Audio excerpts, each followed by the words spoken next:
Have you ever felt like you were in the wrong place at the wrong time? What if I told you that you might be exactly where you need to be, for a purpose far greater than you can imagine? This is the story of a young woman who thought she was just an orphan, but was destined to save an entire nation. Welcome to the heart of the Persian Empire, a place of dazzling wealth and deadly politics. Here, King Xerxes, the most powerful man in the world, throws a lavish, 6-month-long festival. But the party ends in fury when his queen, Vashti, publicly defies him. Humiliated, the king banishes her and declares a kingdom-wide search for a new queen. It's the world's most high-stakes beauty pageant. Far from the palace, in a humble Jewish community, lives a beautiful young woman named Hadassah. Orphaned as a child, she was raised by her loving cousin, Mordecai. He advises her to keep her Jewish identity a secret for her own safety. When the king's decree reaches their city, Hadassah is taken to the palace along with countless other young women. She's given a new name, Esther. Inside the palace, Esther's grace and humility capture everyone's heart, including Hege, the man in charge of the women. But more importantly, she captures the heart of King Xerxes. He is so captivated by her that he chooses her above all others, placing the royal crown on her head. Esther, the orphan girl, is now the queen of Persia. It seems like a fairy tale ending, but her real story is just beginning. Meanwhile, a wicked and arrogant official named Haman rises to power. He's the king's right-hand man, and he demands that everyone bow down to him. But Mordecai, faithful to his God, refuses to bow to any man. This act of defiance fills Haman with a furious, vengeful rage. His hatred isn't just for Mordecai. He decides to annihilate all the Jewish people throughout the entire Persian Empire. Haman cunningly persuades the king, manipulating him with lies about a rebellious people who defy the king's laws. He even offers to pay an enormous sum of money into the royal treasury to carry out his evil plan. The king, unaware of Haman's true motive or that his own queen is Jewish, agrees. He gives Haman his signet ring, sealing the decree.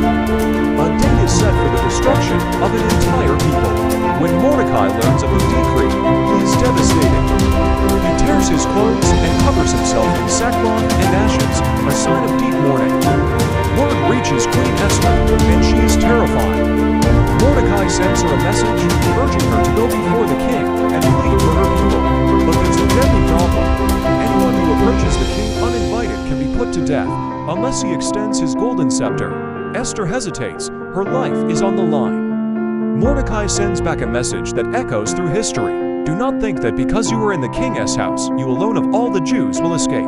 For if you remain silent at this time, relief and deliverance will arise for the Jews from another place, but you and your father's family will perish. And who knows but that you have come to your royal position for such a time as this? Those words change everything. Esther realizes her purpose. This is her moment. She sends a message back to Mordecai. Go, gather together all the Jews who are in Susa, and fast for me. Do not eat or drink for 3 days, night or day. I and my attendants will fast as you do. When this is done, I will go to the king, even though it is against the law. And if I perish with courage fueled by faith. Esther approaches the king. He sees her, and instead of anger, his heart softens. He extends the golden scepter. Her life is spared.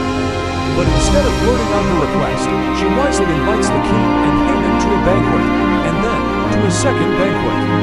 Haman is overjoyed, gloating about his honor, but he's still consumed by his hatred for Mordecai.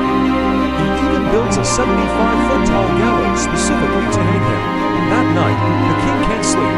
He asks for the royal chronicles to be read to him and discovers an entry about how Mordecai once saved his life from an assassination plot, but was never rewarded. The next morning, Haman arrives, eager to ask the king's permission to hang Mordecai. But before he can speak, the king asks him, what should be done for the man the king delights to honor? Thinking the king needs him, Haman describes a lavish public parade.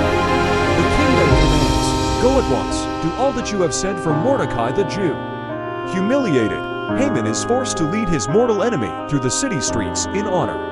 At the second banquet, the king again asks Esther for her request. This time, she reveals everything. If I have found favor with you, your majesty, and if it pleases you, grant me my life, this is my petition, and spare my people, this is my request. for I and my people have been sold to be destroyed." The king is stunned and demands to know who would dare do such a thing. Esther points her finger and declares, "An adversary and enemy." This vile Haman, the king explodes in fury. When he returns to the room, he finds Haman has fallen on Esther's couch, begging for his life, which the king misinterprets as an assault. It's the final straw.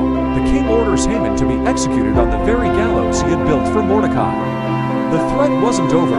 The king's first decree couldn't be revoked. So, guided by Esther and Mordecai, the king issues a new decree, empowering the Jewish people to defend themselves. When the fateful day arrives, they are ready, and they triumph over their enemies. The day of sorrow is transformed into a day of joy and celebration, a festival called Purim, which is still celebrated today. Esther's story reminds us that you are never insignificant.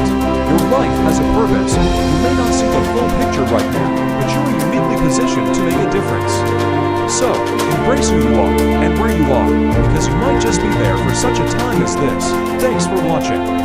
If this story inspired you, please like, share, and subscribe for more content that uplifts and empowers. Until next time, stay courageous.